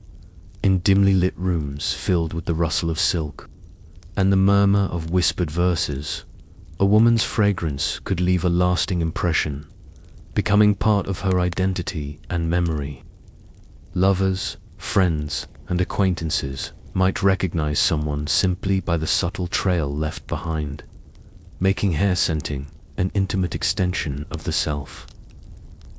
This tradition, rich with symbolism and sensory detail, reveals how deeply the Heian court valued not just appearance but the entire sensory experience of beauty. Hair scenting was an art that connected the visible and invisible, the physical and poetic, a fragrant thread woven through the lives of noble women and the culture they shaped. Though the practice of hair scenting reached its peak during the Heian period, its influence extended far beyond those centuries, leaving a lasting imprint on Japanese culture and aesthetics. While modern beauty rituals have largely shifted toward perfumes and cosmetics applied to the skin, the Heian tradition reminds us of a time when fragrance was intimately woven into daily life and identity, especially through something as personal and visible as hair. The subtle art of infusing hair with delicate scents reflected the era's broader cultural values: harmony with nature, refinement, and understated elegance. Unlike overpowering perfumes common in other cultures, Heian hair scenting was about restraint and suggestion, creating an invisible aura that enhanced presence without overwhelming it. This delicate balance mirrored the poetic sensibilities of the court, where meaning was often conveyed through allusion and nuance. In literature and art, hair scented with plum blossoms, sandalwood, or other natural essences became a metaphor for fleeting beauty and gentle allure. Poets would write verses inspired by the fragrance carried on the breeze, weaving sensory impressions into the fabric of their work. This connection between scent and poetry helped elevate hair scenting from mere grooming to a form of cultural expression, though the direct practice of hair scenting faded as Japan's social and political structures evolved. Echoes of this tradition remain.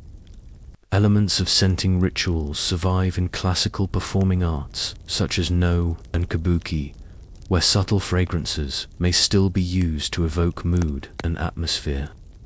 Additionally, the deep appreciation for natural aromas and seasonal changes in fragrance continues to influence Japanese perfumery and personal care. Today, the Heian custom invites us to consider beauty beyond the visual. How scent can shape experience, memory, and connection. Imagining a noble woman's hair lightly scented with blossoms or incense, drifting softly in a quiet palace corridor, brings to life a world where elegance was sensed as much as seen. This forgotten art reminds us that history's quieter details, like the gentle fragrance carried on silk strands, hold stories about identity, culture, and the human desire to express oneself in ways both seen and unseen. Clothing was much more than a practical necessity, was a complex language of symbols, one in which the length and style of kimono sleeves spoke volumes about a person's social status and identity. Among these sartorial signals, long sleeves on women's kimono became one of the most recognizable and meaningful markers of rank, age, and even marital status. The length of a woman's kimono sleeves, known as furosode, was not random or simply. Instead, it was carefully regulated and imbued with social meaning. Young, unmarried noblewomen were often seen wearing kimonos with exceptionally long, flowing sleeves, sometimes extending nearly to the floor. These sleeves, delicate and graceful, were a visual proclamation of youth, beauty, and eligibility for marriage. The fluttering movement of these long sleeves as the wearer walked or gestured added an ethereal quality, suggesting innocence and elegance. In contrast, married women or older ladies wore kimonos with shorter sleeves, signaling their different social role. The reduction in sleeve length was a subtle but clear cue to others that the wearer was no longer a young maiden. This distinction was important in a society where marriage and family roles were rigidly defined, and public displays of status and identity were carefully observed. The origin of the long sleeve style is rooted in the Heian court, where aristocratic fashion was steeped in ritual and symbolism. These expansive sleeves were often elaborately decorated with embroidery or painted motifs such as seasonal flowers, birds, or classical scenes that further indicated the wearer's sophistication and knowledge of cultural references. Such decoration was a silent language shared among the elite, a way to display one's refinement without words. Moreover, the way a noblewoman handled her long sleeves was itself a learned art. The flowing fabric required careful movement to avoid snagging or tripping, and gestures had to be deliberate to maintain the elegance of the ensemble. When seated, the sleeves would be folded and arranged with precision, creating layers of silk that emphasized grace and poise. This careful management of fabric was part of a larger etiquette, teaching women discipline and control as much as beauty beyond court life. The long sleeves came to symbolize youth and unmarried status in wider Japanese culture, influencing fashion for centuries to come.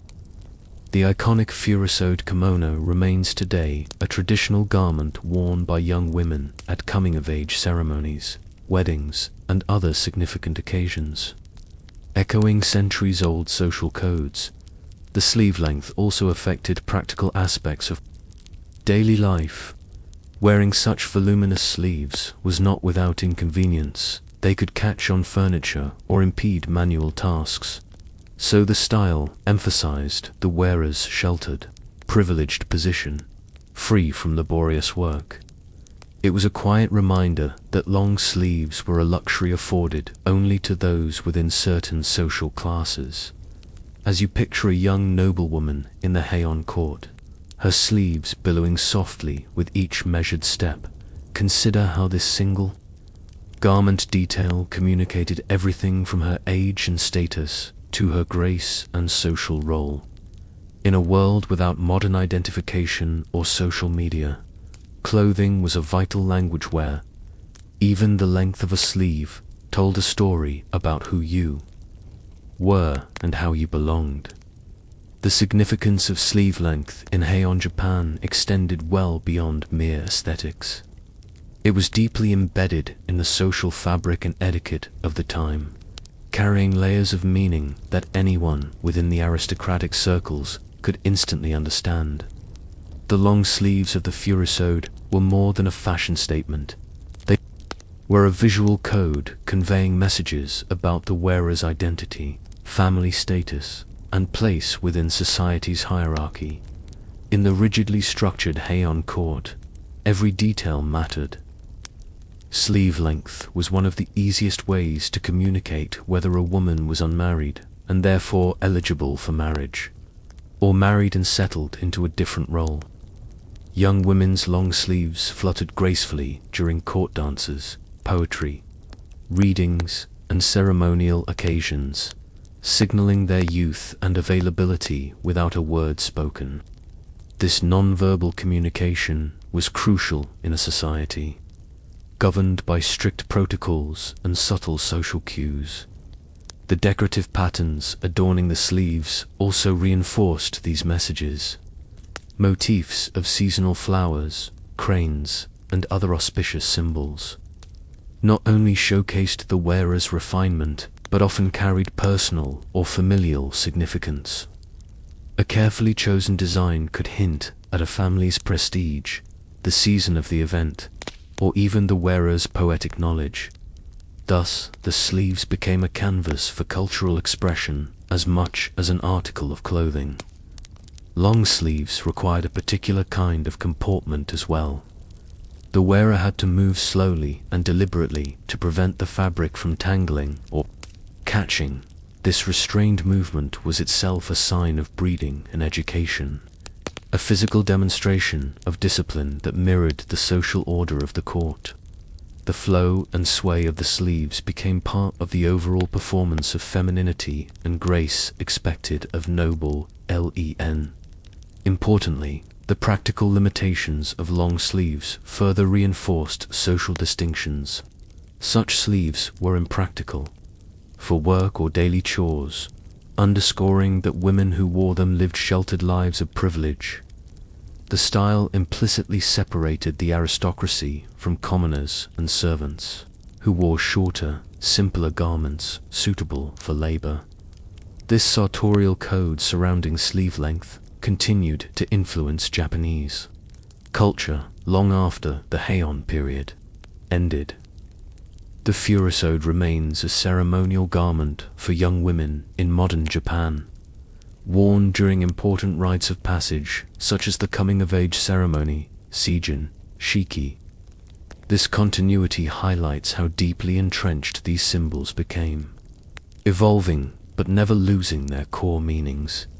As you imagine the subtle flutter of long sleeves in a quiet palace hall, you witness a sophisticated language of cloth and movementa, form of expression where beauty, status, and identity intertwined seamlessly. In the intricate dance of silk and gesture, every detail mattered, and the length of a sleeve could speak volumes about who a woman was and the world she inhabited. The tradition of long kimono sleeves, especially the furisode worn by young, unmarried women, has left a lasting imprint on Japanese culture that continues well beyond the Heian period. While its origins lie in the rigid social structures of aristocratic court life, the symbolism of sleeve length has transcended centuries, evolving into a cherished part of Japan's cultural heritage and identity. In contemporary Japan, the furisode remains the formal attire for young women at significant life events, most notably the coming-of-age day, seijin shiki weddings, and traditional festivals. Wearing these long-sleeved kimonos at such milestones signals a woman's transition from youth into adulthood, echoing the centuries-old association of the garment with innocence, beauty, and social readiness. This enduring practice highlights how clothing can serve as a bridge between past and present, connecting individuals to a shared cultural history beyond ceremonial uses. The aesthetic principles behind long sleeves have influenced Japanese art, literature, and performance. Classical dance forms and kabuki theater often exaggerate sleeve length to emphasize elegance and dramatic movement, recalling the fluid grace admired in Heian noblewomen. In literature, the imagery of flowing sleeves frequently symbolizes youth, femininity, and fleeting beauty, reinforcing the garment's poetic significance. The practical challenges of wearing long sleeves, once markers of privilege and sheltered life, have also found symbolic reinterpretation. Rather than being seen merely as inconvenient, the flowing fabric is celebrated as an expression of artistry and tradition, a physical manifestation of the delicate balance between beauty and restraint prized in Japanese culture. Moreover, the sleeve's ability to communicate unspoken messages about age, marital status, and social rank speaks to the broader role of clothing as a form of non-verbal communication. In a society that valued subtlety and indirect expression, such sartorial cues were essential for navigating complex social networks. Imagining a young woman today donning a vibrant furisode, the long sleeves trailing elegantly behind her as she steps into adulthood, allows us to appreciate how a simple garment detail carries profound cultural weight. The length of a sleeve becomes a narrative thread woven through history, identity, and ceremony, silent but eloquent storyteller of who we are and where we come from. In the end, the story of long kimono sleeves reminds us that even the quietest elements of fashion can hold deep meaning, shaping how people see themselves and each other across generations. The back of a woman's neck held a unique and powerful allure. Unlike many cultures that emphasize the face or hands as primary points of attraction, Japanese aesthetics placed special importance on the nape, the delicate area where the hairline ends and the neck begins. This seemingly modest patch of skin was considered one of the most sensual and mysterious parts of the female body. This appreciation for the neck's beauty was deeply rooted in cultural ideals of subtlety and suggestion. In a society that prized restraint and elegance, revealing too much was often seen as vulgar or improper. Instead, the neck's partially hidden nature, glimpsed only in fleeting moments, invited curiosity and admiration. It was the art of what was not shown directly that heightened its seductive power to enhance this effect. Women would deliberately style their hair to expose just a small portion of the nape, creating a framed glimpse of smooth, pale skin. This was not accidental, but a carefully cultivated look, achieved through precise hair arrangements that left the airy, no kube, the painted neck, visible. The term itself refers to the practice of subtly coloring or whitening this area to make it stand out against the dark hair. The painted neck was achieved using a combination of cosmetics and powder. Courtiers used white powders to lighten the skin, emphasizing its softness and contrast. A slight blush or faint red tint might be applied at the nape's edges, enhancing the illusion of warmth and vitality beneath the surface. This delicate coloring required skill to avoid excess and maintain the appearance of natural beauty. This aesthetic was celebrated in poetry, art, and literature of the period.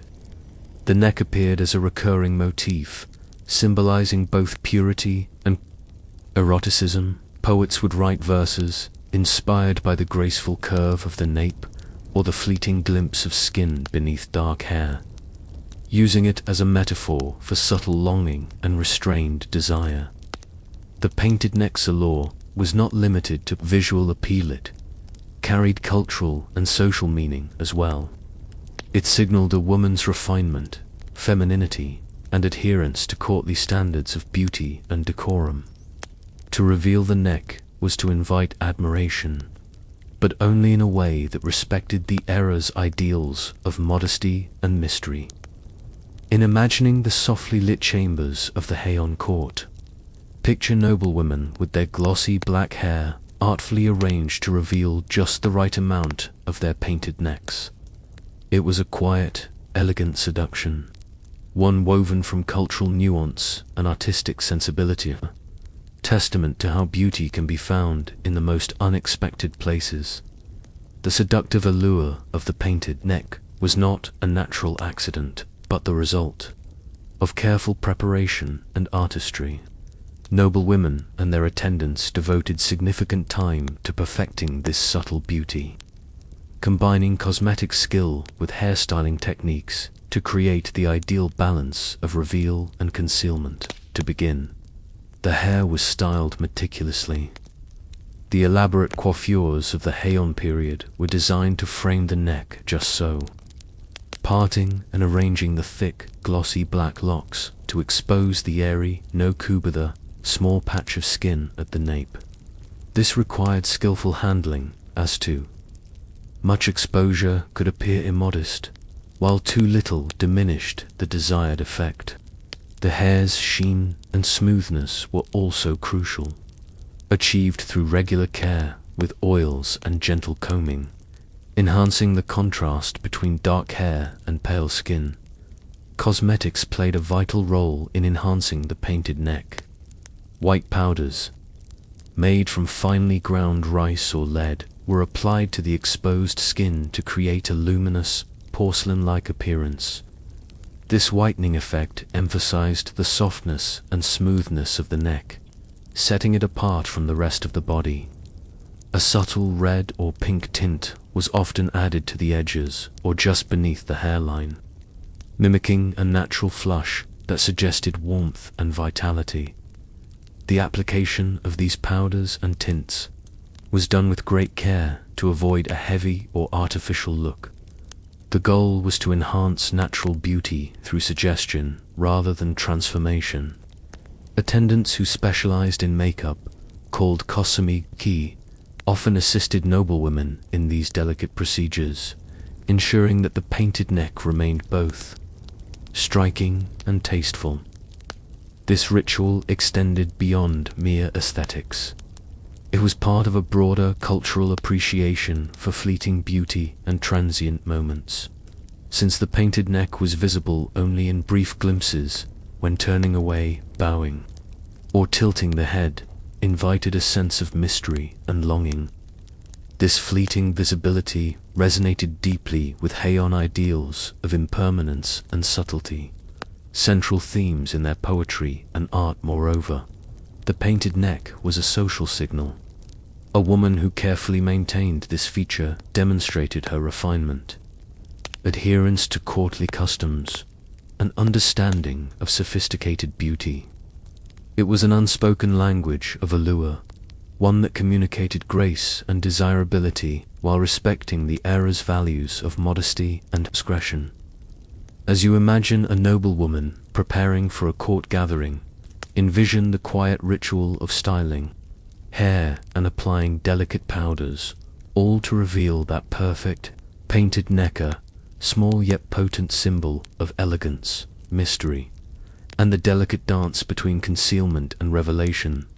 The painted neck held a lasting place in Japanese culture, not only during the Heian period, but for centuries afterward, symbolizing an ideal of beauty that balanced sensuality with restraint.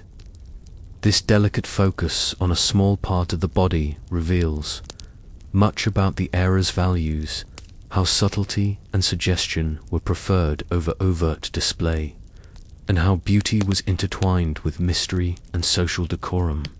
In literature and poetry, the painted neck became a powerful metaphor. Poets praised the gentle curve and pale softness as symbols of fleeting beauty and unattainable desire. The nape's exposure was often linked to moments of vulnerability or intimate encounters, capturing a tension between revealing and concealing that resonated with the Heian fascination with impermanence. These poetic references helped cement the painted neck's place in the collective cultural imagination. Visual arts also celebrated the painted neck. Scrolls, paintings, and woodblock prints often depicted noblewomen with their hair arranged to expose the nape, emphasizing its graceful lines. The contrast of dark hair against pale skin became a hallmark of classical Japanese beauty, inspiring artists and fashion long after the Heian era ended. The symbolism of the painted neck endured through the centuries, influencing traditional arts and contemporary aesthetics alike. In classical dance forms, such as No and Kabuki, the nape's exposure is used to convey femininity and allure, continuing the tradition of subtle seduction. Even today, in modern Japanese fashion and beauty, the neck remains an area of focus, whether through hairstyles that reveal the nape or skincare that emphasizes smoothness and light. This lasting legacy reminds us how cultural ideals of beauty can be both deeply rooted and evolving, carrying forward ancient sensibilities into new forms. The painted neck teaches us that attraction need not be loud or overt. Sometimes, the most powerful allure lies in what is barely seen, a fleeting glimpse that invites curiosity and admiration. As you reflect on the painted neck's quiet, enduring charm, consider how this small detail encapsulates a broader cultural story, one of elegance, mystery, and the art of subtle seduction that continues to captivate across time. Clothing was far more than fabric stitched together. It was a canvas for storytelling, symbolism, and social signaling. Among the nobility, one of the most intricate and meaningful forms of adornment was silk embroidery, a delicate art that transformed garments into rich tapestries of culture and identity. Silk embroidery was not simply decorative. It was a language woven with needle and thread. The patterns and motifs chosen for a kimono or robe conveyed messages about the wearer's family, rank, season, and personal taste.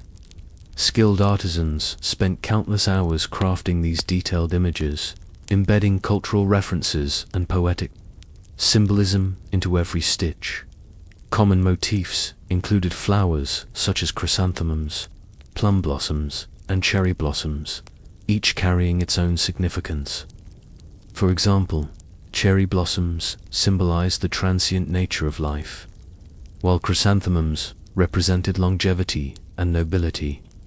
Birds, like cranes and pheasants, were also popular, symbolizing good fortune, fidelity, and auspicious beginnings. These images were never random.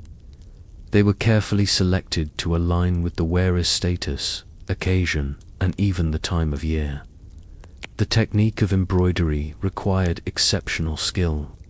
Silk threads of varying thickness and color were layered to create subtle shading and texture, giving life and depth to each motif. This painstaking process elevated clothing from mere apparel to wearable art. The fine stitches shimmered under candlelight, enhancing the garment's elegance and drawing admiration from courtiers. Beyond aesthetic appeal, embroidered garments served as social passports. In the hierarchical society of Heian, Japan, a woman's embroidered kimono was a visual declaration of her family's prestige and her own refinement. The complexity and quality of the embroidery often reflected wealth and connections, making it a key element in courtly interactions and arranged marriages. The placement of embroidery was also symbolic. Designs on sleeves, hems, and collars were strategically positioned to catch the eye during specific movements or rituals, adding a layer of performative beauty. For instance, the sleeves' embroidered motifs would flutter gracefully as a woman gestured or walked, enhancing the sense of elegance and poise. This art of embroidery was not static. It evolved with the seasons and events. Women would wear different embroidered patterns to match the changing months, delicate plum blossoms in early spring, radiant maples in autumn, creating a visual dialogue with nature itself. This harmony between clothing and the natural world was central to Heian aesthetics. As you imagine the flickering light in a palace chamber reflecting off the shimmering threads of embroidered silk, you glimpse a world where clothing was much more than fabric. It was a living story, a statement of identity, and a delicate art form that stitched together beauty, culture, and meaning one precise stitch at a time. The exquisite silk embroidery of the Heian period was the product of both artistic mastery and cultural sophistication. Creating these intricate designs required not only skilled hands, but also a deep understanding of symbolism, seasonal motifs, and the social language embedded in every stitch. Embroidery artisans, often highly trained specialists, used fine silk threads dyed in rich, vibrant colors to bring their designs to life. They employed various stitching techniques, such as satin stitch, couching, and seed stitch, to add texture, depth, and dimension to the motifs. Each stitch was carefully placed to mimic natural forms, whether the soft curve of a cherry blossom, petal, or the delicate feathers of a crane. The choice of motifs was never arbitrary. Seasonal flowers like wisteria, plum blossoms, and chrysanthemums were selected not only for their beauty but for their cultural meanings. For example, wisteria symbolized love and longevity, while plum blossoms represented perseverance and hope. In the face of adversity, these meanings were understood by all members of the court, making embroidery a silent conversation through cloth. Colors also held symbolic significance. Reds and pinks often indicated youth and vitality, while gold threads highlighted nobility and wealth. The interplay of colors could suggest subtle messages, for example, layering cooler tones beneath warmer hues to evoke a transition from spring to summer. This thoughtful use of color enhanced the garment's poetic resonance. Embroidery was not limited to decorative panels. It was integrated seamlessly into the structure of the kimono. Sleeve edges, hems, collars, and even the lining were canvases for these miniature masterpieces. The placement was strategic. Embroidery on sleeves would catch the eye during gestures, while patterns on hems added visual interest as the wearer walked or sat. The garments were often custom-made for special occasions, with embroidery themes chosen to reflect the event's significance. A robe worn to a spring poetry gathering might be adorned with cherry blossoms and nightingales, while autumn celebrations featured maple leaves and chrysanthemums. This alignment of clothing with seasonal and social contexts was a hallmark of Heian aesthetic sensibility, beyond the personal. Embroidery also served as a marker of family identity and alliances. Certain patterns and motifs were associated with specific clans or noble houses, signaling loyalty and heritage.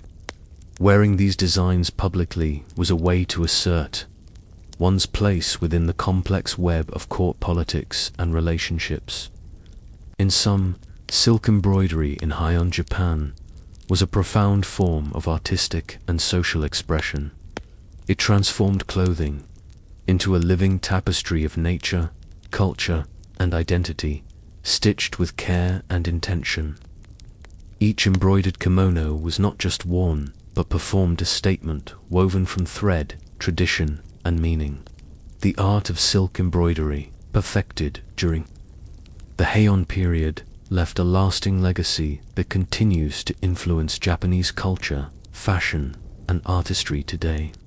While the political power of the imperial court has long since faded, the intricate symbolism and exquisite craftsmanship of embroidered garments remain central to Japan's aesthetic heritage. Throughout subsequent periods, Kamakura, Edo, the traditions of embroidery evolved, but always retained their roots in the Heian ideals of harmony with nature, subtle symbolism, and meticulous artistry. Embroidered kimonos continued to be prized possessions, worn at ceremonies, weddings, and important social events. The motifs and techniques were passed down through generations of artisans, preserving a visual language rich in meaning. Modern Japanese textile arts, including Nihon Shishu, traditional Japanese embroidery, owe much to these early practices. Contemporary craftsmen still use many of the same stitches and themes, creating pieces that celebrate seasonal beauty, folklore, and historical narratives. Embroidery is not only an art form, but also a bridge connecting past and present, a way to honor cultural continuity while allowing room for creative innovation beyond fashion and textiles. The symbolism of embroidered motifs has permeated other art forms. Japanese painting, ceramics, and even garden design incorporate many of the same flowers, birds, and natural elements that first appeared in silk threads. This shared iconography reinforces the deep connection between nature and human expression in Japanese culture. The tradition also speaks to the broader human desire to infuse everyday objects with meaning. In an era before mass production, the painstaking effort behind each stitch represented care, patience, and a celebration of craftsmanship. These values resonate today, reminding us of the beauty found in slow, deliberate creation, and the stories woven into the fabric of history. As you imagine the shimmering threads catching the soft light in a quiet room, consider how silk embroidery was more than decoration. It was a tactile poem, a statement of identity, and a celebration of life's fleeting beauty. This enduring art invites us to appreciate not only what is seen, but the stories stitched beneath the surface, connecting us across centuries through delicate, colorful threads. The beauty ideals of noble women extended far beyond the face and clothing to include their hands, a small but significant detail that spoke volumes about status, refinement, and lifestyle. Pale, delicate hands were considered one of the most attractive features a woman could possess, symbolizing both her noble birth and her sheltered existence. Unlike today, where a sun-kissed glow might be admired in Heian, Japan, exposure to sunlight was undesirable for women of the aristocracy. Darkened skin, particularly on the hands and face, was associated with outdoor labor and lower social status. To preserve their pale complexion, noble women took great care to keep their hands hidden from the sun, a practice that became both a fashion statement and a daily ritual.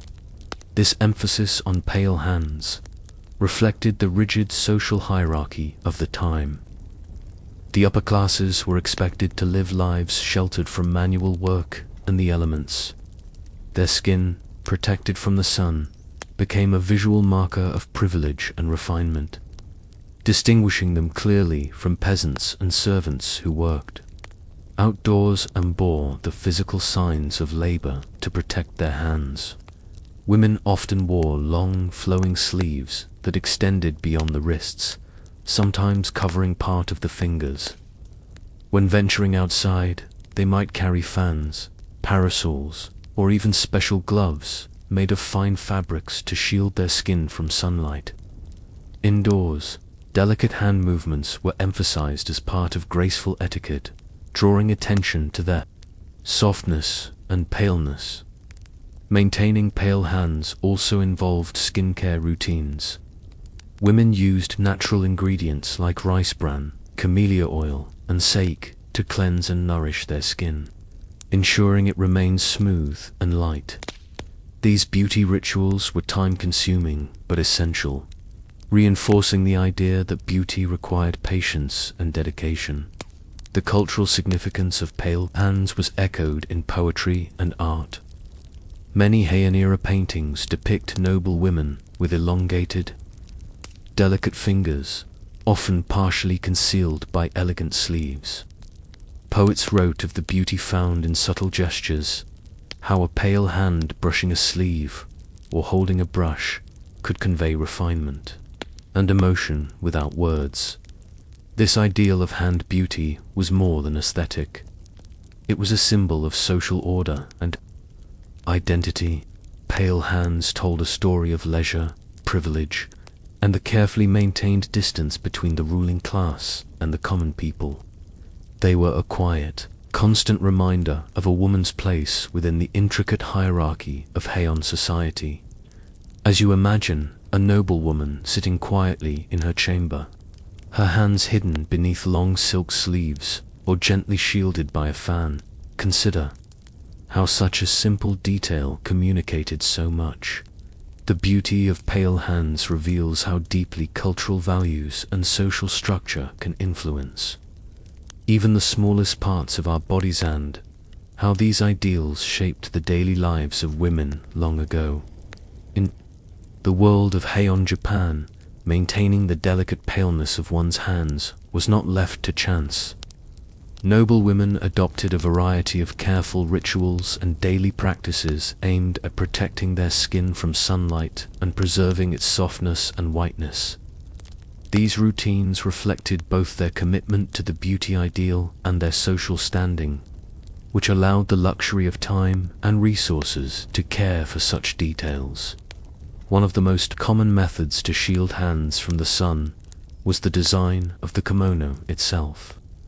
The sleeves, or sode, were intentionally long and flowing, often extending past the wrists to partially cover the hands. These sleeves acted as natural barriers against sunlight, and their movements, slow and graceful, showcased the wearer's elegance while protecting her skin. In some cases, sleeves could be so long that they required practiced gestures to manage, further emphasizing the sophistication required to wear such attire. In addition to clothing, women used accessories like parasols, fans, and even delicate gloves crafted from fine silk to protect their hands during outdoor activities. These items were both practical and fashionable, signaling a wearer's awareness of beauty standards and her ability to afford such luxuries. Carrying a parasol, for example, became a social statement, visibly marking the individual as someone of status who did not labor under the sun. Skincare was equally important. Women used natural ingredients common in Japan to maintain their skin's health and tone. Rice bran powder was widely used as a gentle exfoliant and brightening agent, applied carefully to cleanse the hands and face. Camellia oil, prized for its moisturizing properties, was regularly rubbed into the skin to keep it soft and supple. Fermented rice products, like sake, were also incorporated into beauty routines to nourish and lighten the skin. These beauty rituals were often performed by attendants or maids who specialized in cosmetic care. The process required patience and precision, washing, applying powders or oils, and protecting the hands from any potential damage. This level of attention was a privilege of the aristocracy, reinforcing the social divide between those who could afford such care and those who could not. The cultural importance of pale hands extended to social interactions. Gestures made with the hands, whether holding a brush for calligraphy, delicately turning a page, or offering a fan, were imbued with meaning. The visibility of pale skin during these actions was a sign of refinement and grace, turning everyday movements into subtle displays of status. This ideal also carried emotional weight, for women confined largely to indoor and courtly environments. Preserving pale hands was part of maintaining their identity and dignity.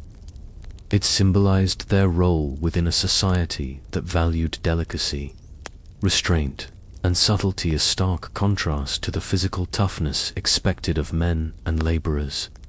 As you imagine a noble woman engaging in her daily beauty rituals, carefully protecting and tending to her pale hands, you glimpse the intricate relationship between beauty, status, and culture.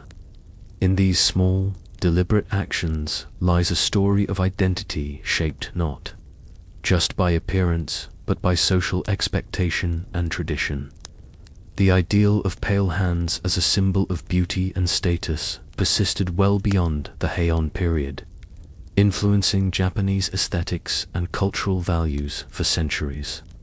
While fashions and social structures evolved, the association of fair skin, especially on the hands and face, with refinement and nobility, remained a constant thread in Japan's cultural tapestry in the Edo period, 1603 to 1868. For example, geisha and courtesans upheld the tradition of maintaining pale skin as part of their carefully crafted personas. White makeup covered not only the face, but often extended down the neck and onto the hands, reinforcing the notion that fairness equated to elegance and desirability.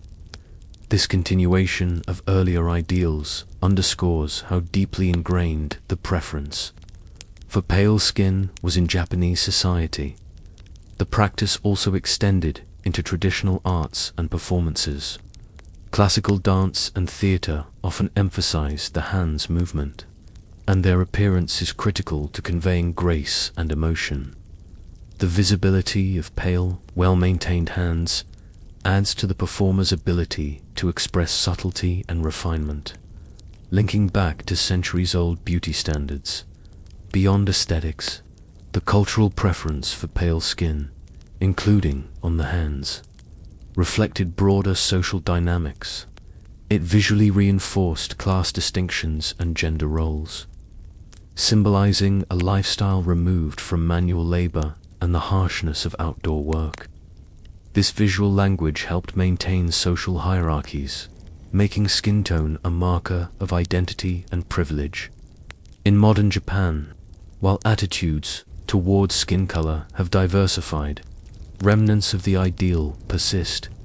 Skincare products emphasizing brightness and clarity remain popular, and many still associate fair skin with beauty. The historical roots of this preference can be traced back to practices like protecting the hands from the suna, subtle yet powerful expression of cultural values passed down through generations. Imagining the delicate hands of a Heian noblewoman, shielded from sunlight and nurtured with care, invites reflection on how beauty ideals shape and are shaped by history. These pale hands were more than a fashion statement. They were living symbols of identity, status, and cultural continuity. As you rest with this thought, consider how even the smallest details, like the color of a hand, can carry rich stories of human experience, culture, and the passage of time. Thank you, dear friend, for staying here with me as we drifted softly through the curious and quiet world of weird beauty standards in ancient Japan. Together, we wandered gently into a time where beauty whispered in subtle hues, where powdered faces and graceful gestures told stories beyond words, where every detail held meaning like the petals of a cherry blossom falling in slow motion. Wherever you are now, may your night be just as still as theirs once was. May the calm of ancient moonlight wrap you like a silken kimono, and may your dreams be as delicate and profound as the quiet rituals we shared. If your heart feels drawn to wander here again, you're always welcome to subscribe. But only if it feels right. No rush, no noise, just a soft invitation to return whenever your soul seeks gentle stories. Now, as the evening folds its deep, indigo blanket over the world, picture the last candle's flame flickering low, snowflakes settling softly outside, or a breeze stirring the bamboo leaves just once more before silence. Sleep well and rest in the quiet beauty of night. Good night.